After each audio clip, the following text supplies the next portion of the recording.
I'm Sarah Millington, Communications Manager for the Winter Night Shelter Milton Keynes, and I would love today to show you our base, Unity Park Station, which is the old bus station in town opposite the train station, and it's where all the good stuff happens. Now, in normal times we would invite visitors or people who are interested in what we do to come and see what we do for themselves and host a tour of our facility, but because of COVID we'll do this by video, so do come on in and we'd love to show you what we do.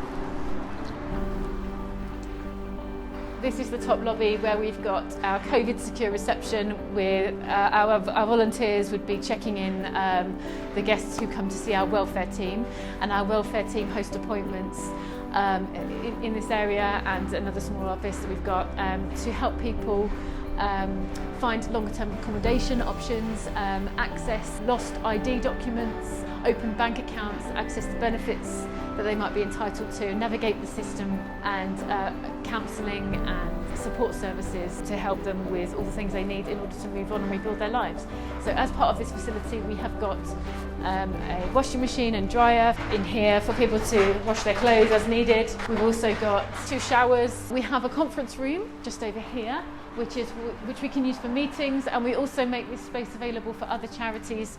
So we've got a seating area for people who need to wait to see our welfare team or just have a chat with somebody as needed. We've got another shower in here, and we've got a storeroom that's filled with clothing and toiletry supplies that we can provide to anyone who needs them. This is our large space, and at this end we have got 2 small offices, which is where our welfare manager or welfare officers can meet with people who need consultations, and it's a private space. We've also got at this end our cafe area, and in normal times this is our reception cafe for guests of the night shelter. They come here in the early evenings, about 5:30, they queue outside the door, they get triaged, they come in and they're able to have hot drinks and sort of refreshments and relaxing time before they are bused to their overnight accommodation venue.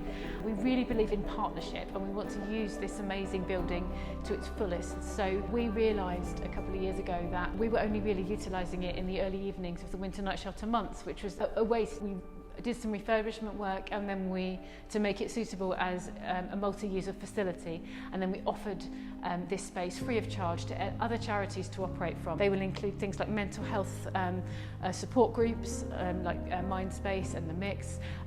We offer space to Narcotics Anonymous, Cocaine Anonymous, the Food Bank, Citizens Advice Bureau, Department of Work and Pensions have some job centre services running from here.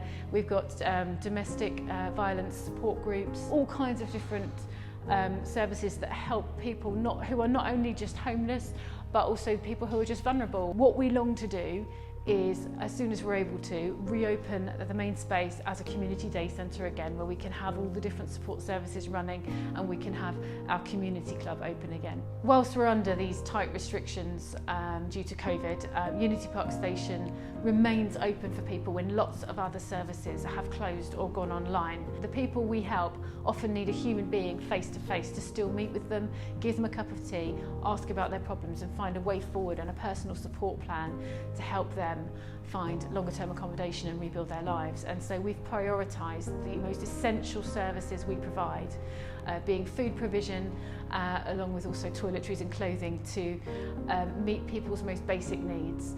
And then our welfare services, which is the bit that makes the difference. It's the bit that helps people move on to rebuild their lives and find longer term accommodation and find the right support, whether that's counselling or therapy for trauma or addictions, whatever it might be that's holding that person back. We put a support package in place so they can move on. We are still open for food, we are still open for welfare services. Thank you for taking an interest in what it is we do, and I do hope that one day we'll be able to receive visitors and show them round in the flesh once more.